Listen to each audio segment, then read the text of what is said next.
जिन्होंने ड्रीम्स तो हर एक के मन में रहते हैं, लेकिन ड्रीम्स तक पहुंचने का रास्ता इन्होंने हमें सिखाया। इनविजिबल कल क्या हो रहा है, होने वाला है, वो आज कैसे देखा जाए, ये इन्होंने हमें सिखाया। आज कौन सा भी काम इम्पॉसिबल नहीं लगता, सब पॉसिबल लगता है। थैंक यू मिस्टर वसंत पंडित।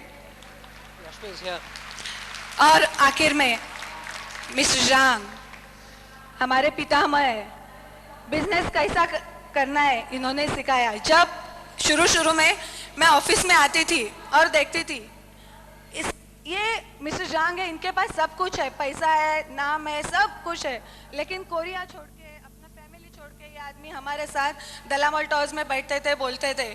तब कोरिया से बम्बई ये डिस्टेंस का जब सोचती थी तो मेरा जो डिस्टेंस है 600 किलोमीटर का, वो मुझे कम लगता था। अगर ये उम्र में ये कर सकते हैं तो मैं क्यों नहीं। Thank you mister Zhang. And last all my downline also, जिनकी बदौलत आज मैं यहाँ हूँ। Thank you, thank you. Rashmi, wait 1 minute. You know, when Rashmi first came, she was a very weak girl. When we were going to Korea, she fainted at the airport. And she was a little chua. Now she's a mirchi. Okay? Now she fights for your rights in Kolhapur with everybody in the city. Give her a big hand. Thank you. Thank you, Rashmi, once again.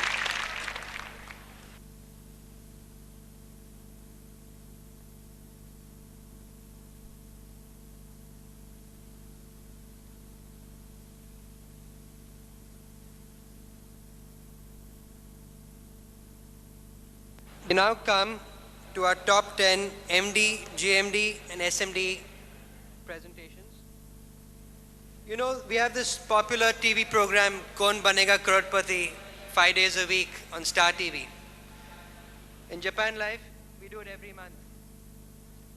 So let me call on the top 10 MDs who have earned over the last 6 months on an all-India basis. But before that, let me call on Chairman Lee to present these awards. Chairman Lee. I'd like to correct the rain a little bit.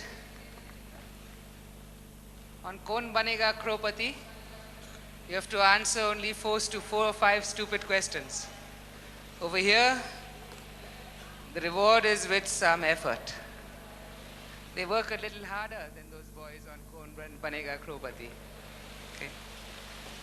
Not just luck, is it? Is it? No. No. Okay. The 10th ranking MD on an all-India basis, income over the last 6 months, is Chetan Enterprises from Delhi.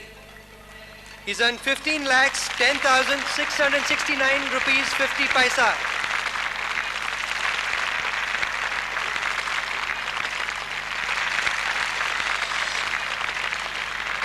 Number 9, Vijendra Grover, also from Delhi showroom. He's earned 17 lakhs 30,329 rupees 50 paisa. Quickly, Vijendra. Number 8, 8th position, all India basis. Satpal Singh, our Chandigarh showroom in charge. 17 lakhs 94,254 rupees and 75 paisa. Number 7, on an all India basis, Naveen Enterprises from Delhi showroom. 18 lakhs 41,677 rupees and 25 paisa.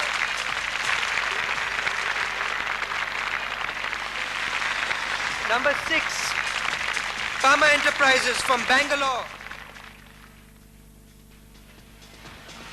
She's earned 20 lakhs 57,271 rupees 50 paisa.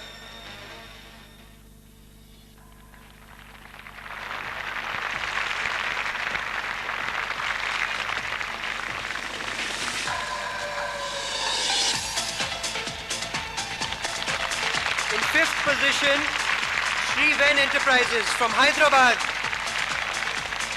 Rupees 21 lakhs 88,135 rupees and 25 paisa.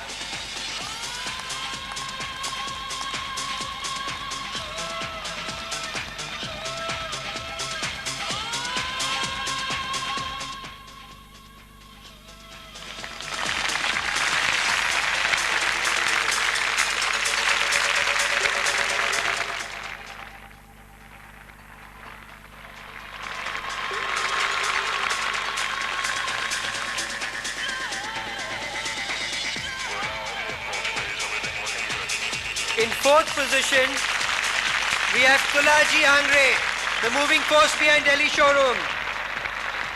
5,66,995 rupees 50 paisa. Popularly known as Bal to everybody.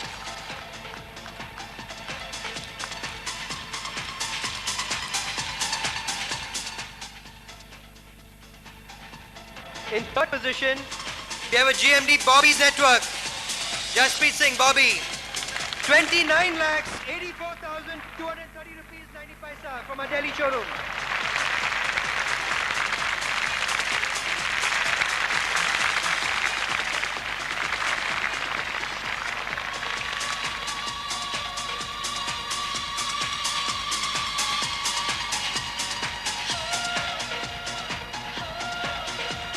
Number 2, All India.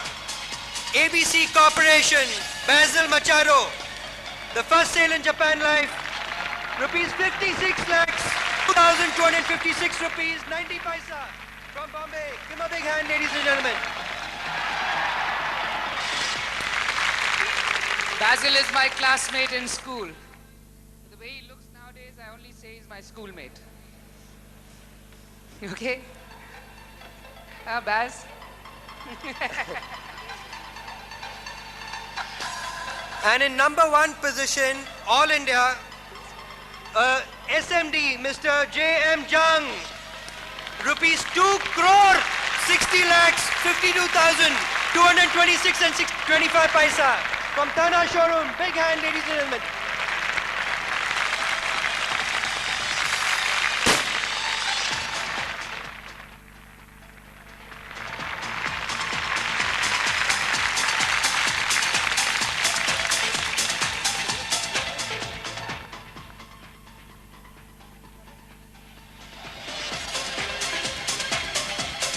You know, Mr. Jang is not interested in money. He made enough in Korea. All the money he earns in India, he gives to charity. Okay? Give him a big hand.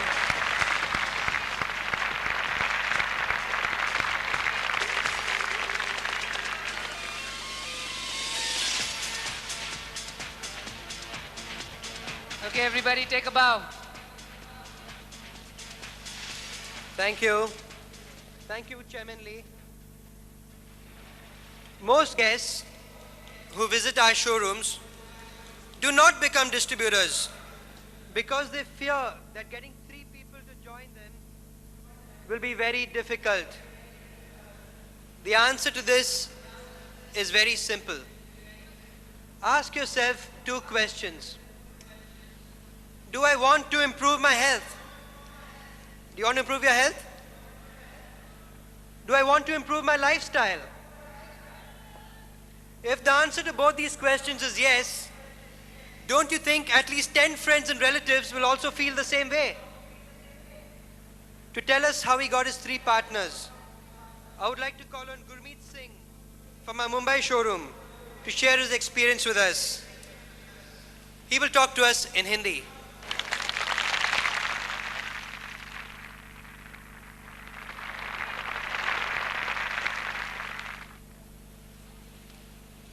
Good evening, नमस्कार, सत श्री अकाल।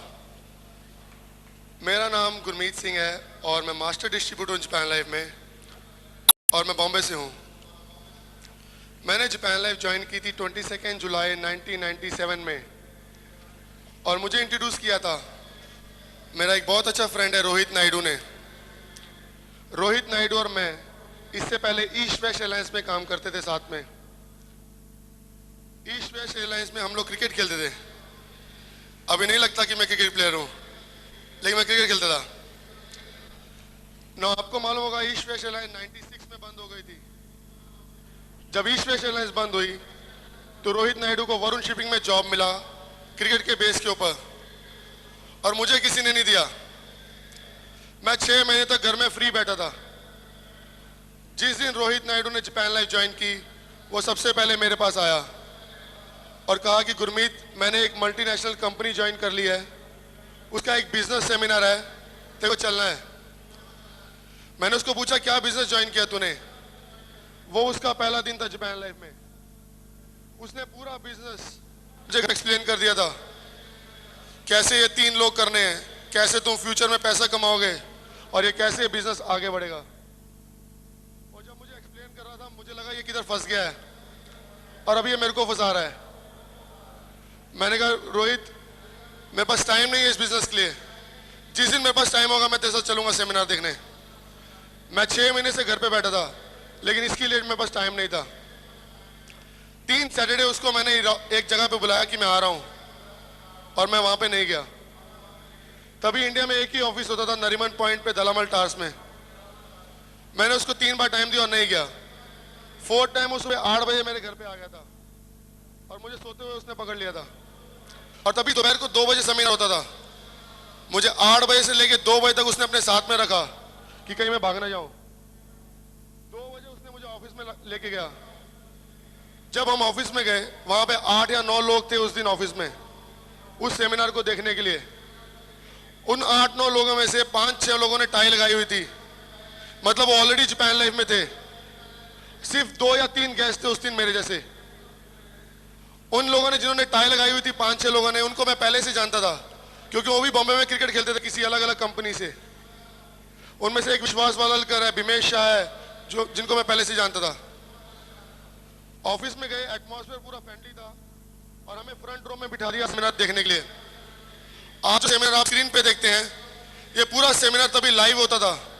Mister वसंत पंडित ये पूरा seminar live लेते थे क्योंकि तभी India में एक ही शोरूम था। पूरा सेमिनार खत्म हुआ। मेरी इंग्लिश बहुत अच्छी है इसलिए सब ऊपर से गया। मुझे एक वर्ड नहीं समझा था मिस्टर वसंत पंडित ने क्या बोला है।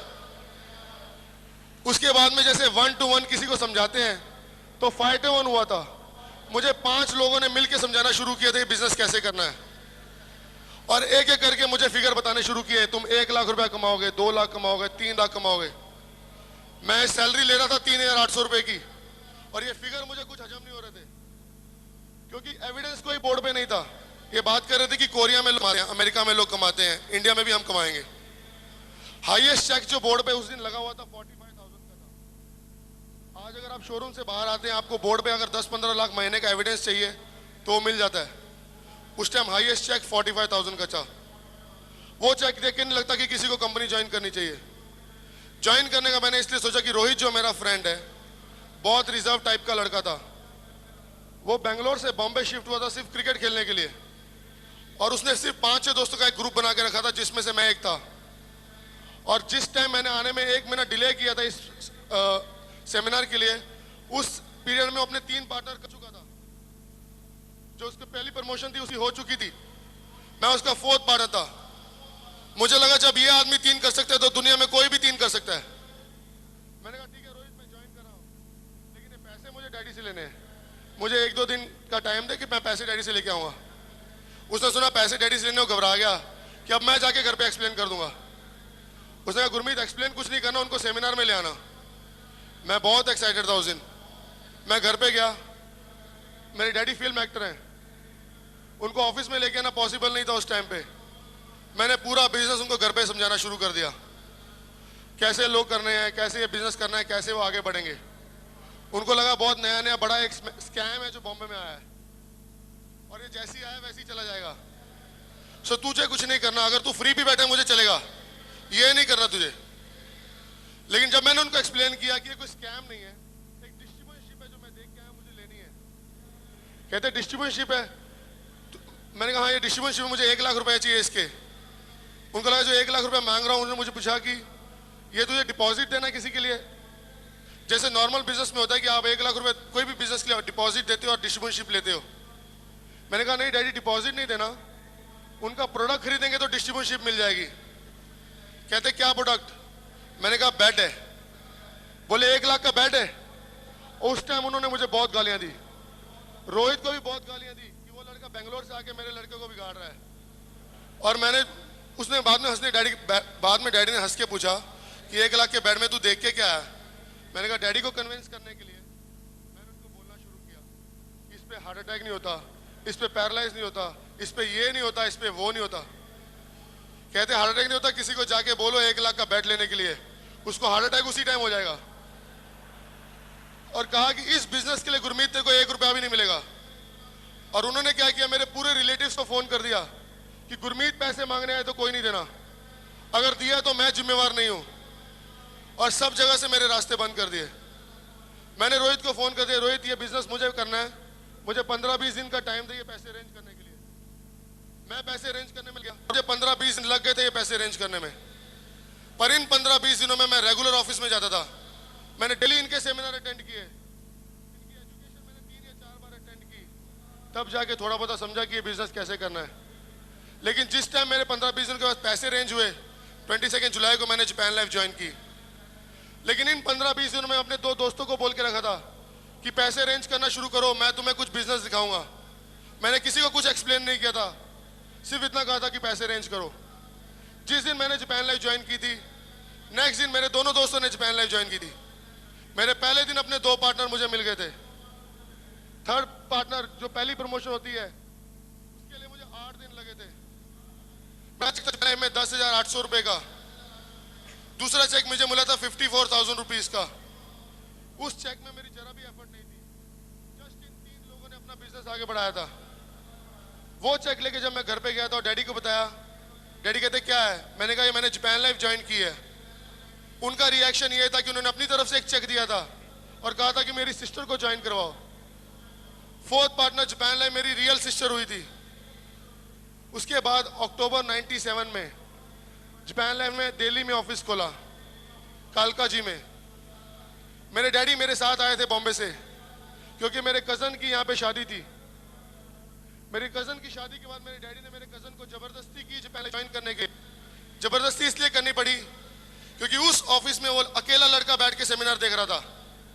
उसकी कुछ समझ में आया था कि क्या चल रहा है, और उसकी इंग्लिश मेरे से भी अच्छी है।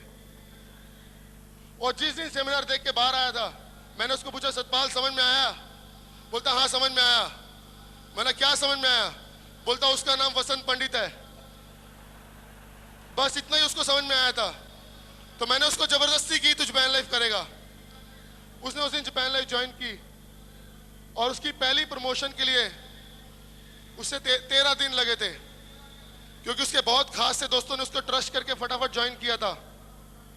लेकिन उसके बाद उसका स्ट्रगल पीरियड शुरू हुआ कि वो 4 लोग और एक गेस्ट रोज का आता था, और वो सारे गेस्ट 1 या 2 गेस्ट रोज के हमारे ऊपर हंस के जाते थे।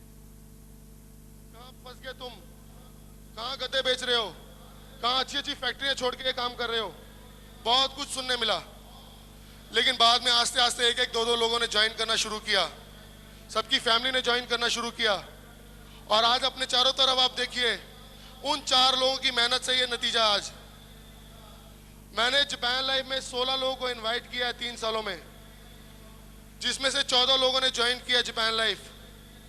इन 14 लोगों में मेरी रियल सिस्टर है, मेरा बुआ का लड़का सतपाल सिंह है, मेरी मासी का है, मेरे 2 साले हैं, मेरे जीजा जी हैं, मेरी पूरी फैमिली जापान लाइफ कर रही है।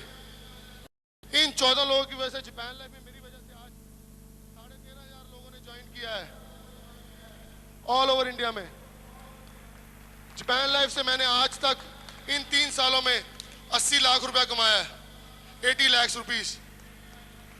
जैसे मैं बताया था कि मेरी सैलरी 3,800 रुपया थी ईस्ट वेस्ट में। मेरा मार्च महीने का चेक 8,60,000 का था। अगर आप कैलकुलेट करोगे तो मेरी 16 साल की सैलरी मैंने उस महीने में कमाई थी। मैं आज 2 लाख रुपया पर मंथ कमा रहा हूँ जापान लाइफ से। ये ओवरऑल मेरे बिजनेस के लिए। लेकिन जो मेन बात है, इस बिजनेस की वजह से क्यों चालू हुआ ये बिजनेस। जब मैंने जापान लाइफ ज्वाइन किया तो मैं प्रोडक्ट घर पे लेके नहीं गया था, क्योंकि मैंने घर पे नहीं बताया था कि मैंने जापान लाइफ की है। जिस दिन मेरी सिस्टर ने ज्वाइन किया था, हम लोग 2 प्रोडक्ट लेके गए थे। एक मेरे डैडी ने यूज करना शुरू किया था, दूसरे मेरे मम्मी ने। मेरे डैडी को बहुत सीवियर जॉइंट पेन्स थी, स्पेशली नीज में। जैसे बताया कि वो फिल्म एक्टर हैं, वो 20 मिनट सेट पे खड़े नहीं रह सकते थे कभी। ये उनकी 3-4 सालों से चल रही थी ये बीमारी। उनकी रूटीन ऐसी थी कि आप जब सुबह बेड से उठते हैं तो ऐसा नहीं कि आप उठे और चलने लग गए। उनको एक्सरसाइज दी गई थी जो आधा घंटा पौना घंटा वो बेड पे करते थे, तब वो चल फिर सकते थे। लेकिन ये प्रोडक्ट यूज करने के 6 महीने बाद वो 100% क्योर हो गए थे। आज वो 3 साल से यूज हैं और 100% फिट हैं। मेरे और मेरे डैडी में पता नहीं चलता कि हम लोग बाप बेटे हैं, भाई हैं। मेरे मम्मी अस्थमा पेशेंट है और मेरी मम्मी 22-23 सालों से अस्थमा पेशेंट है और बहुत सीवियर अस्थमा पेशेंट है। उनकी रूटीन कुछ ऐसी थी कि वो दिन की 14 टैबलेट खाते थे। उनको डेली एक इंजेक्शन लगाने हम लेके जाते थे और हमेशा पंप पे रहते थे। वो अस्थमा पंप यूज करते हैं, उस पर वो देते थे। वो आज तक कभी अकेले घर से बाहर नहीं निकले थे। उनके साथ कोई ना कोई असिस्टेंट चाहिए होता था। मेरी सिस्टर और मेरे डैडी हमेशा उनके साथ जाते थे क्योंकि अस्थमा अटैक उनको बार बार आते थे। आज 3.25 साल से ये प्रोडक्ट यूज कर रहे हैं। मैं 100% क्योर नहीं कहूँगा, लेकिन आज उनकी रूटीन ऐसी है, उन्होंने वो पंप छोड़ दिए हैं, उन्होंने इंजेक्शन छोड़ दिए हैं। जहाँ पे वो 14 टैबलेट दिन की खाते थे, आज वो दिन की 2 टैबलेट खा रहे हैं। अगर यहाँ पे जितने भी डॉक्टर बैठे हैं तो मेरी मम्मी ब्रोंचिलिट और बेटनीसोल ये 2 गोलियां खा रहे हैं। जिस दिन वो ये 2 गोलियां छोड़ेंगे वो 100% क्योर होंगे। लेकिन इस प्रोडक्ट की वजह से आज वो कंट्रोल में है। आज ये पैसा अगर मैंने नहीं भी कमाया होता तो भी मैं सेटिस्फाई था, क्योंकि इस प्रोडक्ट की वजह से मेरे मम्मी डैडी आज कंट्रोल में है। मैं शुक्रिया अदा करना चाहूंगा मिस्टर वसंत पंडित का, जिनकी वजह से कंपनी इंडिया में आई। मैं शुक्रिया अदा करना चाहूंगा मेरी सारी अप्लायंस का, जिनकी सपोर्ट से मैं आज यहाँ पे पहुंचा हूँ। मैं शुक्रिया अदा करना चाहूंगा मैं सारी डाउनलाइन का, जिन्होंने आज मुझे यहाँ पे पहुंचाया। और मैं शुक्रिया अदा करना चाहूंगा सारे गेस्ट का कि आपने मुझे 10 मिनट तक बर्दाश्त किया। Thank you. Okay, as you all can see, I'm quite a small chap. You can't build a company like this on such little shoulders. A lot of people helped me make this. Some of the main ones who helped me and stood by me when we were nothing, I'd like to thank today. I made something for them. I'd like Mr. Yamaguchi to give it to them. Mr. Yamaguchi. Please.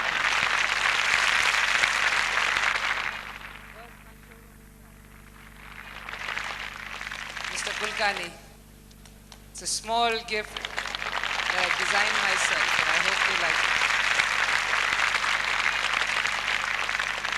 Japan Life couplings and tie.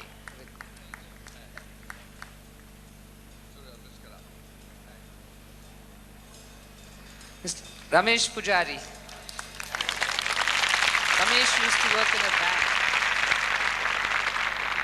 He's grown now. Now he runs Mahim showroom. Ramesh Shetty.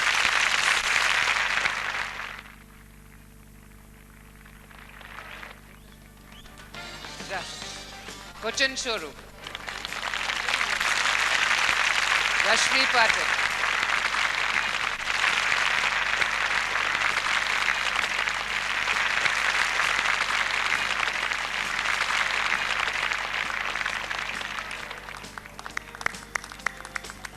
Bakku. He's known as Bakku. His real name is Asif Patel. He used to be a pizza man before he came here.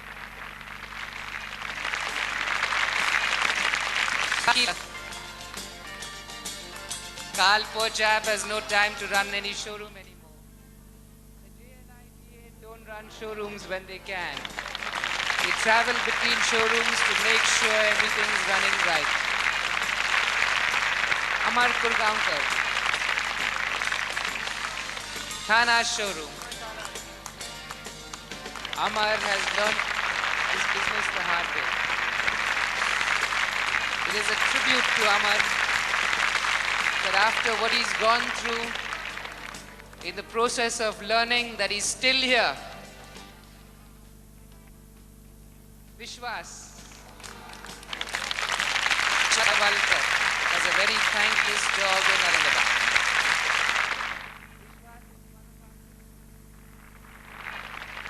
He's given up his dream to become an Indian member of the Indian cricket team so that he can help us all make their dreams. When Lorna first knew she was going to get involved in this business on a full-time basis, she's a very old friend of mine. She fought with me and slammed the phone down. Today she runs Bangalore showroom. I don't think she wants to retire anymore for some time. Edwin Machado. Eddie was my junior. And at the time when my hair was long all over, not just here, I was a great embarrassment in his life.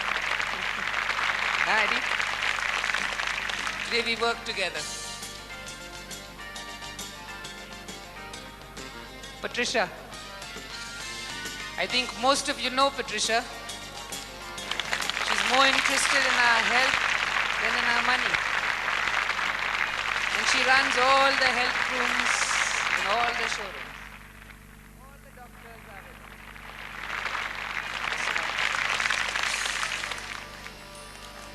Who have we got left? Rachana.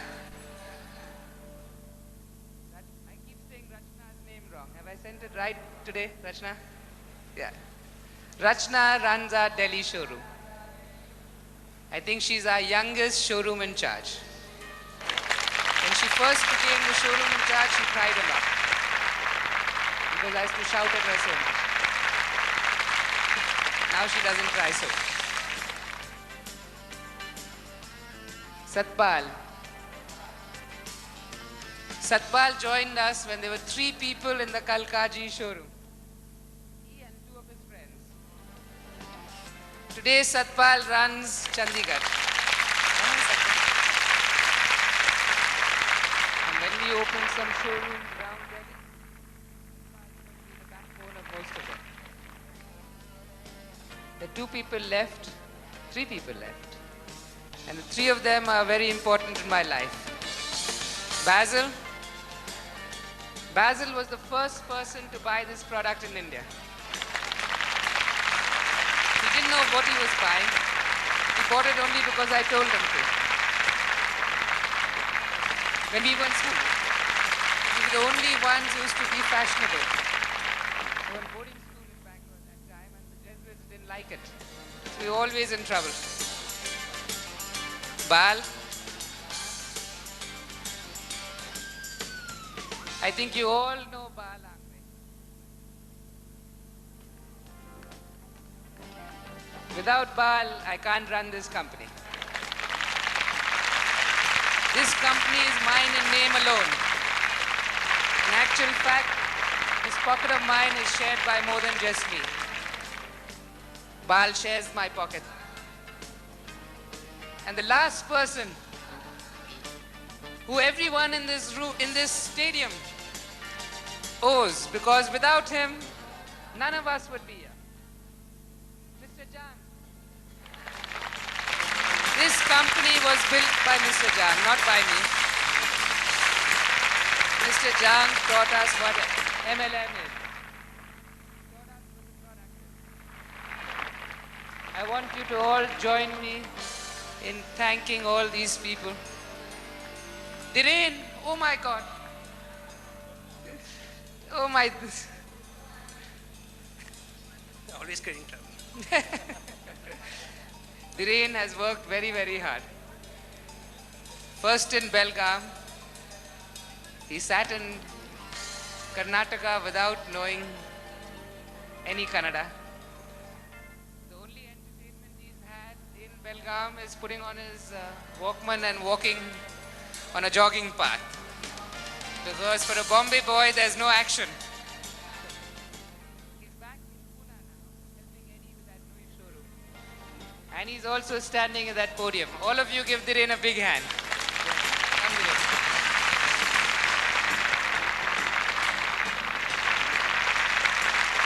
I want want all of you to join me in thanking them. Keep this opportunity together for you. Give them a big hand, everybody. Thank you, Dhiren. All yours again. Japan life is not an easy journey.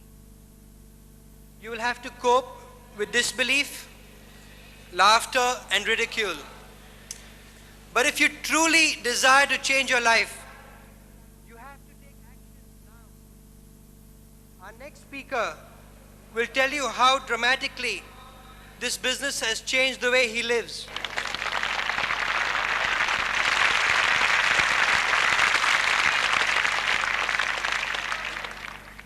Hello everybody, मेरा नाम बॉबी है और मैं Japan life में gold master distributor हूँ। मैंने Japan life सितंबर 1998 में join की थी। मुझे यहाँ पे मेरे फ्रेंड हरजीत ने इंट्रोड्यूस किया था। आज मैं आप लोगों के सामने अपना एक्सपीरियंस शेयर करूँगा पिछले 2 सालों का कि जापान लाइफ ने मेरी ज़िंदगी कैसे बदली। मैं जिस कॉलोनी में रहता था वहाँ पे 2 लड़के रहते थे और वो लोग जापान लाइफ करते थे। करते क्या हैं?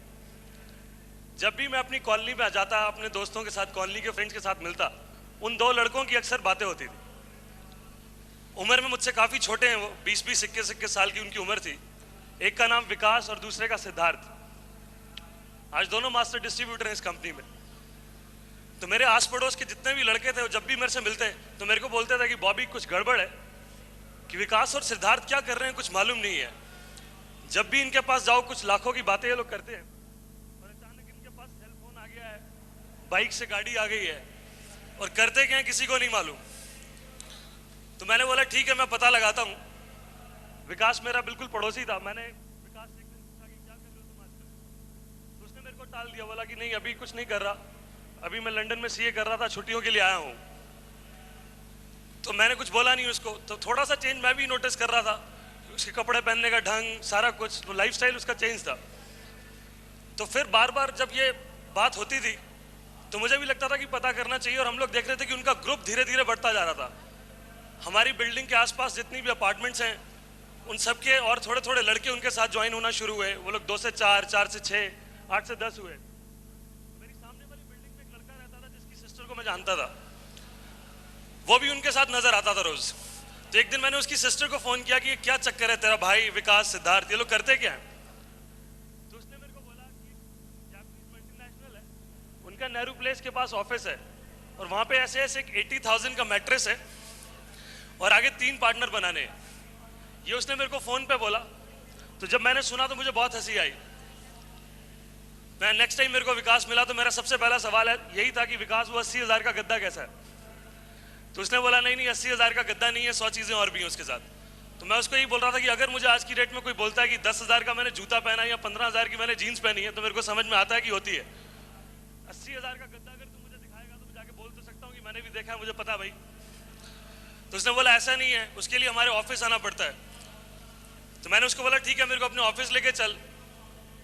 तो उसने बोला नहीं अभी ऑफिस में अभी आपको नहीं लेके जा सकता। उसने मेरे को 31 अगस्त का टाइम दिया। 31 अगस्त का टाइम उसने मेरे को इसलिए दिया कि 31 अगस्त को उसका 1 लाख रुपए का चेक आ रहा था और वो मुझे ये दिखाना चाहता था कि मैं 20-20, 21-21 साल के हम लोग लड़के जिन्हें तुम बच्चा समझ रहे हो और हम लोग 1-1 लाख रुपया महीना कमा रहे हैं। बट ऐसा हुआ नहीं। मेरा एक फ्रेंड है जिसकी वर्कशॉप है विकासपुरी में गाड़ियों की।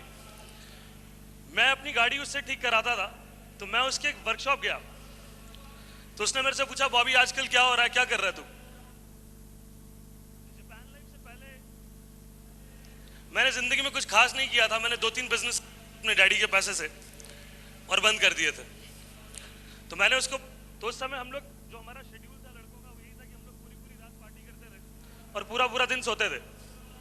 तो जब लोग घर ऑफिस जा रहे होते थे तो मैं घर आ रहा होता था सुबह। तो मैंने उसको बोला कि नहीं ऐसा ही है, बस जो चल रहा था वही चल रहा है। उसने बोला एक काम आया तेरे लायक। तो मैंने पूछा काम क्या है?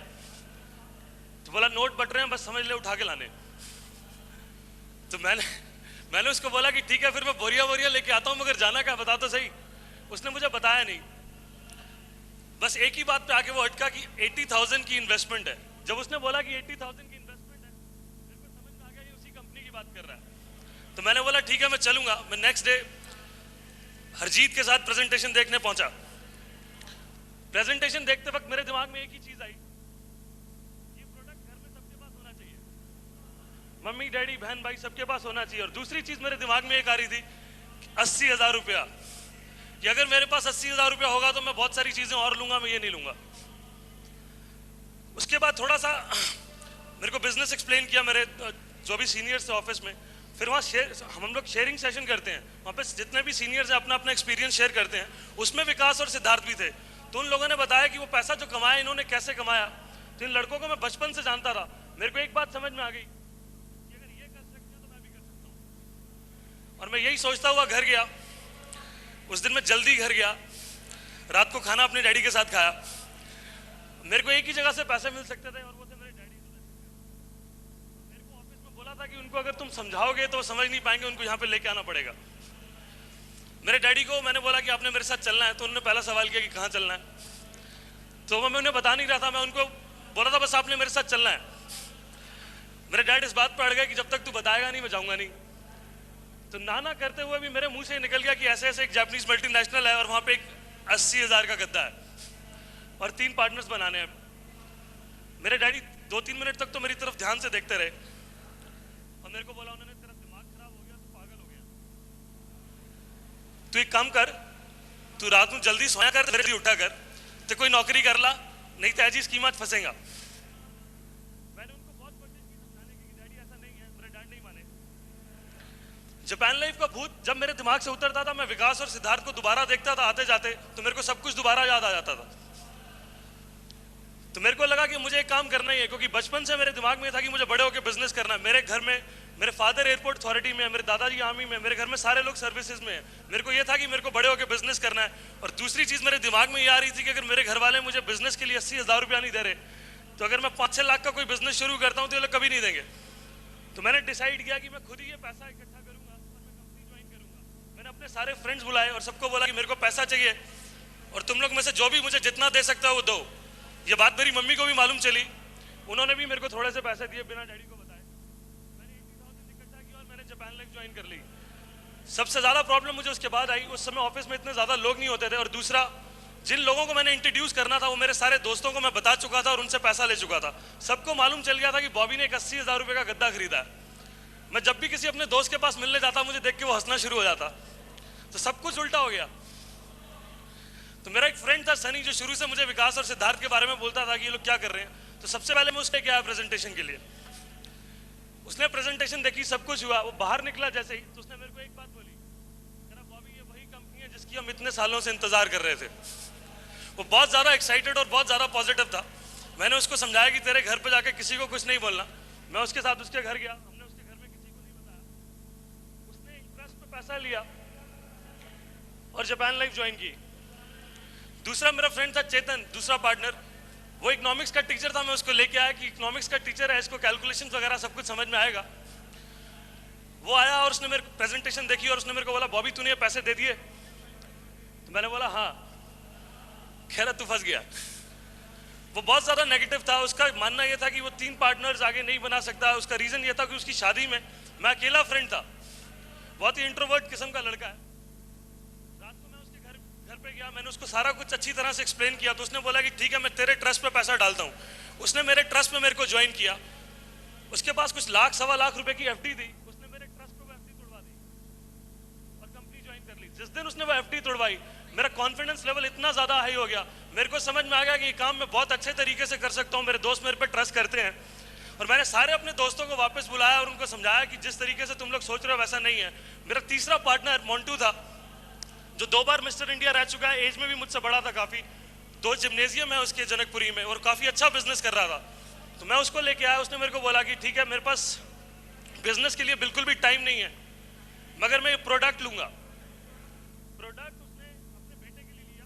उसके बेटे को अस्थमा था। उसने प्रोडक्ट अपने बेटे के लिया। उसका बेटे का अस्थमा 5-6 महीनों में बहुत हद तक क्योर हो गया।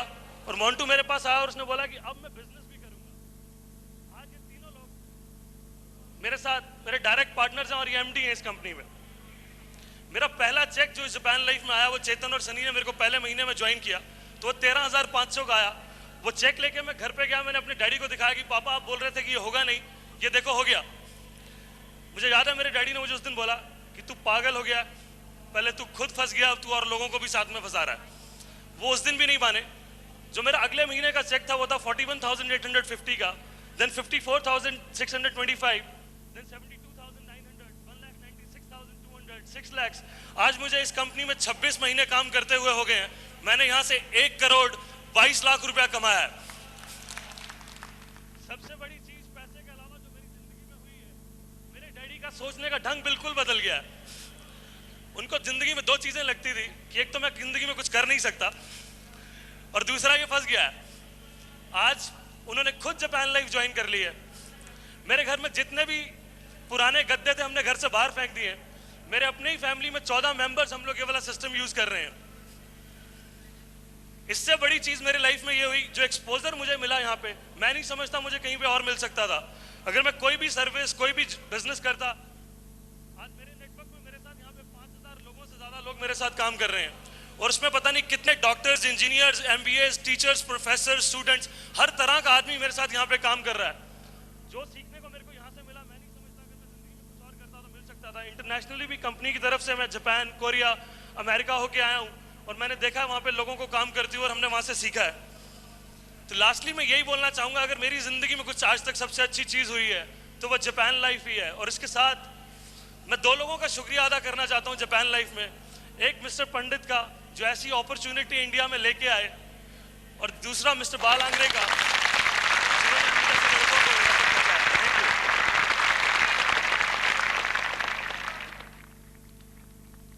Thank you, Bobby. I would now like you all to welcome Chairman Lee. Ladies and gentlemen, Mr. Kang Nam Lee.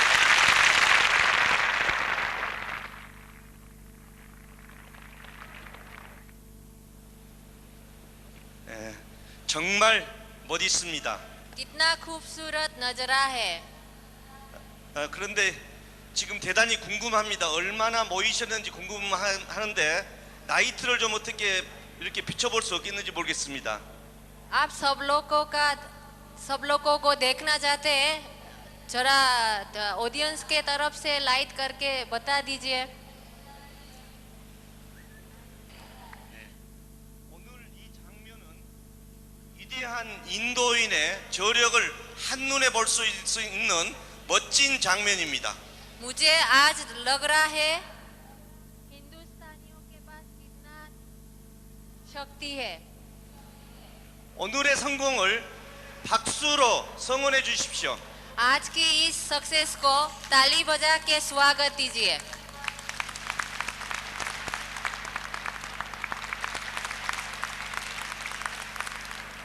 저는 어제 타지마힐을 관광하고 정말로 감탄하였습니다. कल मैं ताजमहल देख के आया। इस हिंदुस्तानी सुंदरता को मैं बयान नहीं कर सकता। 인도는 7대 불가사의가 2개나 가지고 있습니다. हिंदुस्तान में 2 वंडर्स ऑफ द वर्ल्ड है। 핵을 만들 수도 있고요. न्यूक्लियर बना सकते हैं, 인공위성을 띄울 수도 있고요. सैटेलाइट अंतरिक्ष में भेज सकते हैं। 그러한 사람들의 10억의 인구를 가지고 있습니다. 100 करोड़ का आबादी भी है। 그렇기 때문에 앞으로 세계의 미래는 인도가 지배할 것입니다. इसलिए दुनिया का भविष्य इंडिया का हाथ में है। 여러분 그렇게 생각하신다면은 크게 박수를 치십시오. भाइयों और बहनों, अगर इस बात को सच है तो तालियों से हौसला बढ़ाइए।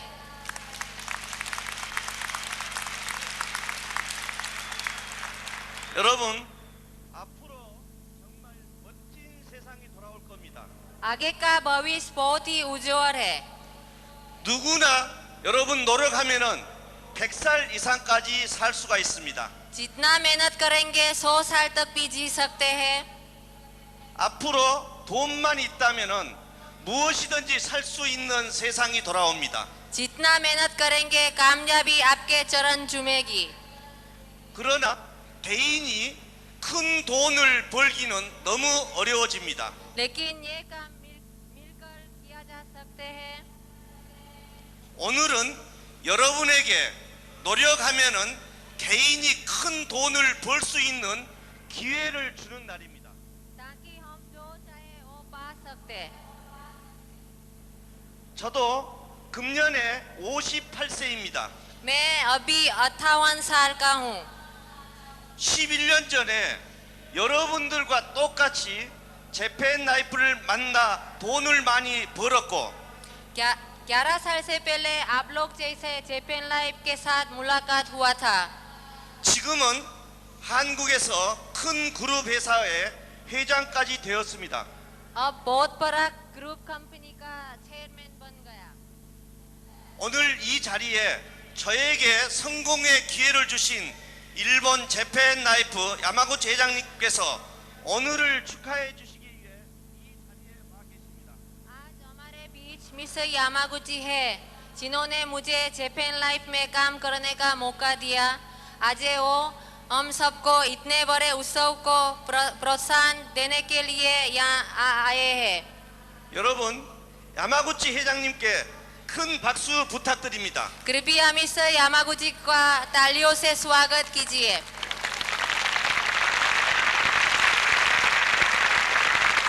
여러분 재팬 라이프 인디아의 박산 사장님은 저하고는 의형제와 같습니다. भाइयों और बहनों, जेपेन लाइफ इंडिया मिस्टर वसंत पंडित और मैं भाई जैसे हैं। 박산 사장님이 하시는 일은 무엇이든지 신뢰하고 믿습니다. जो भी मिस्टर वसंत पंडित कर रहे हैं मुझे उन पर विश्वास है। 여기 박산 사장님을 위해 박수를 부탁드립니다. कृपया मिस्टर वसंत पंडित का तालियों से स्वागत कीजिए। 조금 후에 박산 사장님께서 여러분이 모두 성공할 수 있는 특별 강연이 있을 것입니다. आप अपने आप को सपनों को कैसे पूरा कर सकते हैं इसके बारे में मिस्टर वसंत पंडित स्पेशल लेक्चर देंगे। 여러분 성공의 비결은 간단합니다. आप अपने सपने कैसे साकार कर सकते हैं उसका रास्ता बहुत आसान है। 박산 사장님이 하라는 대로만 하면 성공할 수 있습니다. जो मिस्टर वसंत पंडित कहते हैं आप उस पर चलिए। 그렇게 되면 여러분 모두가 성공할 수 있습니다. तो अपनी मंजिल पर जल्दी पहुंच सकते हैं। 여러분 기회가 있으면 한국에 오십시오. भाइयों और बहनों, आप कोरिया आइए। 한국은 여러분의 나라보다 36배나 작은 나라입니다. कोरिया हिंदुस्तान से 36 गुना छोटा कंट्री है। 한국의 인구는 여러분의 나라보다 25배나 적은 나라입니다. और आबादी 25 गुना कम है। 그러나 한국은 사계절이 있는 나라입니다. 4 सुंदर मौसम है। छोटा देश है लेकिन बहुत सुंदर है। 작지만 정말로 아름다운 나라입니다.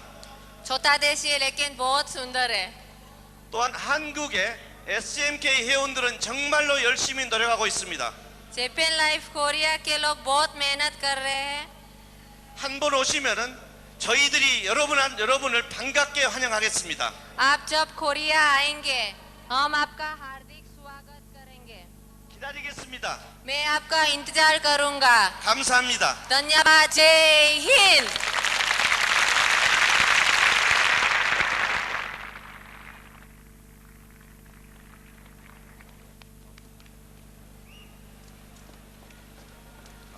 Kamsahamnida.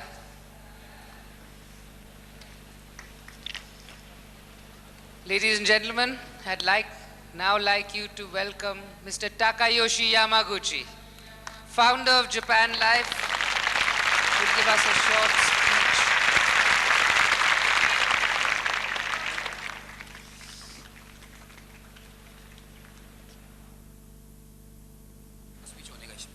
はい、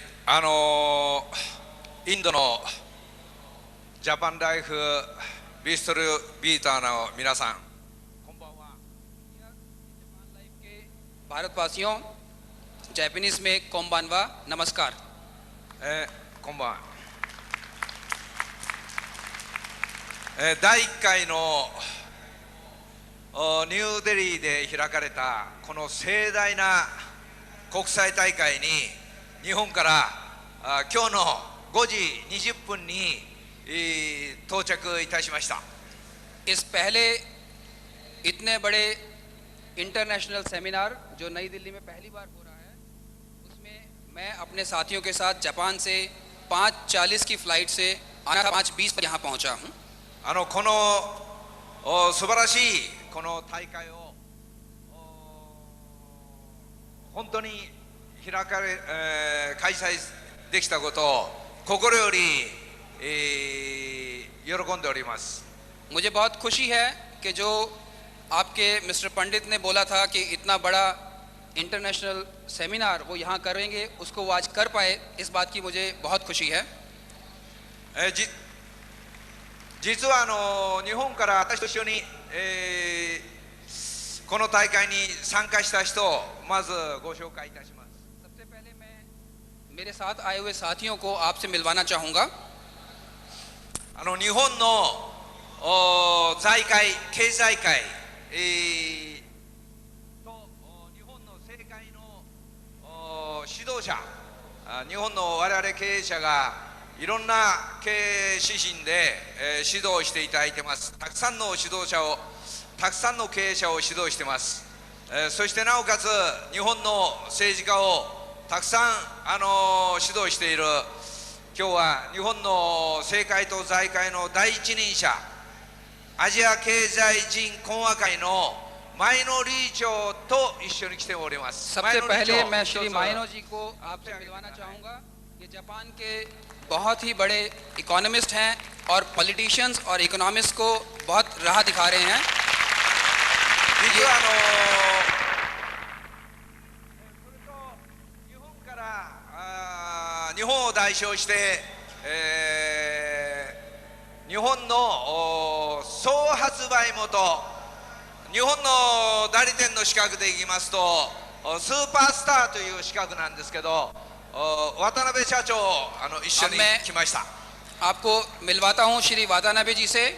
ये डिस्ट्रीब्यूटर हैं, इनको जापान में सुपरस्टार डिस्ट्रीब्यूटर का खिताब मिला हुआ है। 日本では常にトップの売り上げを जापान में सबसे ज़्यादा सेल्स दिखाने वाले श्री वातानाबे। 同じく日本で常にトップ争いをしております村田社長も一緒に来ました。 इनके साथ ही हैं मिस्टर मुराता, ये भी एक बहुत बड़ी कंपनी के प्रेसिडेंट हैं और बहुत ज़्यादा सेल्स इन्होंने दिखाई है। まあ拍手で皆さん इनके लिए तालियों से स्वागत कीजिएगा। どうも拍手ありがとうございます。 धन्यवाद। 本当に、今日のジャパンライフインディアがここまで発展したのはこのジャパンライフインディアの社長バッサン社長の熱意と情熱とまた皆さんの、ね、頑張りがあって今日ここまで発展できたんです。 ये एक बहुत बड़ी हिम्मत थी, एक बहुत बड़ा सपना था श्री वसंत पंडित जी का, जो जापान लाइफ इंडिया को यहाँ तक लेके आए। 私もバッサン社長には非常にね、感心しております。 मैं इनकी बहुत तारीफ करता हूँ, इनको बहुत पसंद करता हूँ। やはりバッサン社長の情熱があってこそ皆さんが信じてついてきたんだと思います。 ये इन्हीं की हिम्मत थी, ये इन्हीं की दिलदारी थी जो आप सबको यहाँ तक लेके आए और आप सब ने इन पर भरोसा किया। そのバッサン社長をもう最初から全面的にバックアップして育てた人が韓国のねリー会長です。 श्री पंडित वो हैं जिनको सबसे पहले शुरुआत से सपोर्ट दी, वो ऐसे आदमी हैं जिन्होंने आपके सामने अभी थोड़ी देर पहले बोला श्री ली। ね、やはりビジネス事業は一人では成功できません。 मैं ये अच्छी तरह से जानता हूँ कि कोई भी बिजनेस एक आदमी अकेला कभी भी सक्सेसफुली नहीं कर सकता है। たくさんの人の応援とか協力とかね、頑張りが成功に導いてくれると思います。 बहुत लोगों का साथ, बहुत लोगों की दिलचस्पी आपको बिजनेस में सक्सेस दिलवाती है। でやはり皆さんがこれからこのジャパンライフビジネスをインドで展開していく上においても自分一人でいくら頑張っても成功するものではありません。 इसलिए मैं यहाँ पर सबको बताना चाहूँगा कि आप भी अकेले कभी भी सक्सेस नहीं पा सकते हैं। バッサン社長にはリー社長がバックアップしてくれたのと同じように श्री वसंत पंडित के लिए श्री ली थे जिन्होंने इनको बैकअप किया, पीछे से सपोर्ट दी। またたくさんのバッサン社長を支えるメンバーが今日を築いてくれたと思います。 और इसके अलावा आप सब में बहुत सारे ऐसे लोग हैं जो श्री पंडित को यहाँ तक लेके आए। ですからまずビジネスやる上に一番大事なのは自分を支えてくれている人たちをしっかり掴んでいくということだと思います。 इसलिए किसी भी बिजनेस को करने के लिए सबसे पहले सबसे ज़्यादा ज़रूरी चीज़ है कि आप अपने सपोर्टर्स को इंश्योर कीजिए, अपने पास अपने सपोर्टर्स को इकट्ठा कर पाइए। このジャパンライフビジネスは私が今から27年前に日本で始めました。 मैंने 27 साल पहले जापान लाइफ का ये बिजनेस जापान में शुरू किया। なぜこのジャパンライフビジネスを私は始めたか、このことだけを皆さん今日はしっかり頭に入れてほしいと思います。 क्यों मैंने 27 साल पहले जापान लाइफ का इस प्रकार का बिजनेस शुरू किया, मैं चाहूँगा कि आप ठीक तरह से इसको आज समझ लें। 当然日本でも皆さんのお国でも韓国でも中国でもアメリカでも世界中我々人類にとって何が大事なのか、 चाहे जापान हो, चाहे कोरिया हो, हिंदुस्तान हो, अमेरिका, चाइना, कोई भी देश हो, हम सबको ऐसी कौन सी चीज़ है जो सबसे ज़्यादा ज़रूरी चाहिए होती है। 我々現代人にとって何が必要なのか、 वो ऐसी कौन सी चीज़ है जो हमारे लिए बहुत ज़रूरी है। 我々現代人が求めているものを提供するそういう企業を作ろう。 जो चीज़ हम सब चाहते हैं उस सब को हमें देने वाली कंपनी को बनाना। というのが私の創業の理念です。 ये मेरा सोच थी, ये मेरी सोच थी कंपनी शुरू करने से पहले। 今も変わりありません。 अभी भी 皆さんも私の理念をしっかり胸に मैं अपनी सोच को चलाए हुए आ रहा हूँ और चाहूँगा कि आप सब भी मेरी सोच को ठीक से समझें 忘れないでもらいたい。 और इसके ऊपर चल के देखें। 我々現代人がこの現代を生きていく上には絶対に必要なものが2つあります。 हम सब लोग जो आज यहाँ पर जिंदा हैं, जो रह रहे हैं, हमारे लिए दो चीज़ें हैं जो बहुत ही ज़रूरी हैं जिंदा रहने के लिए। それはまず健康な肉体です。 सबसे पहले ये हमारा शरीर और एक कुशल शरीर। もう健康でいつも快適な調子のいい肉体がなければ現代社会を生き抜くことはできません。 ये कुशल शरीर, ये हेल्दी शरीर अगर हमारे पास नहीं हो तो हम ठीक से इस दुनिया में जिंदा नहीं रह सकते। 当然病気だとかね、怪我をするとかこれは論外です。 किसी तरह की चोट लगना या किसी तरह का शरीर में कोई भी बीमारी का होना, ये एक अपने आप में एक मुश्किल है। 病気というほどじゃなくても体が苦しいとか辛いとか重いとか痛いとかだるいとかそういう日常の体の不調、 कुछ और छोटी छोटी चीज़ें होती हैं जो आपको मानसिक तनाव देती हैं या आपके रोज़मर्रा की ज़िंदगी में आपको मुश्किलात देती हैं। これも解決しなければいけません。 इन सबको भी ख़त्म करना बहुत ज़रूरी है। これを解決するために私はね、ハイテクノロジーを活用したそういう体全体を守る商品の開発、それに27年間やってきました。 मैंने अपने 27